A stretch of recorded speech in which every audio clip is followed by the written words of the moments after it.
अस्सलामुअलैकुम अज़ीज़ तलबा, bridge course के 13वें दिन आप तमाम का इस्तकबाल है। चलिए देखते हैं आज की सरगर्मी। महारत तसव्वुर, बोलना, पढ़ना, लिखना और अमली कवायद। अज़ीज़ तलबा, कुछ अल्फाज में दाएं जानिब से या बाएं जानिब से हर्फ पढ़ने पर अल्फाज की सेहत पर कोई असर नहीं पड़ता। ऐसे अल्फाज पता करते हैं। जैसे यहाँ पर दो लफ्ज़ों की मिसाल दी गई है, दामाद और दूसरा सास।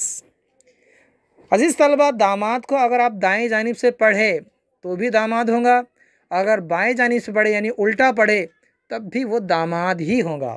और सास को भी आप अगर सीधा पढ़े तो भी सास और उल्टा पढ़े तो भी सास। ऐसे अल्फाज आज हमें तलाश करने हैं। चलिए देखते हैं आगे।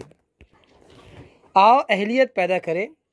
कुछ अल्फाज में दाएं या बाएं दोनों जानिब से हर्फ पढ़ने पर अल्फाज की सेहत पर कोई असर नहीं होता।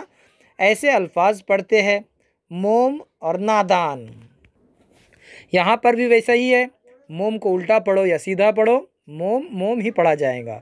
नादान भी उल्टा सीधा पढ़ने पर नादान ही पढ़ा जाएगा।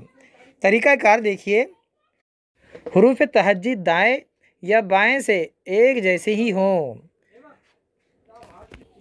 इजाफ़ी अदब के वसाइल है दरसी किताब, रिसाला और अखबार।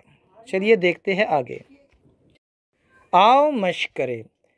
दर्ज झैल अल्फाज गौर से पढ़ो और उन्हीं लफ्ज़ों को बाएं हर्फ से दाएं हर्फ की समत लिख कर देखो क्या लफ्ज़ की सेहत पर कोई असर पड़ेगा।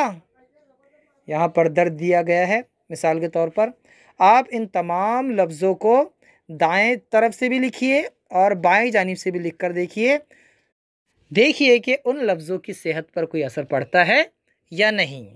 आगे देखिए। आओ तख़य्युलाती बने।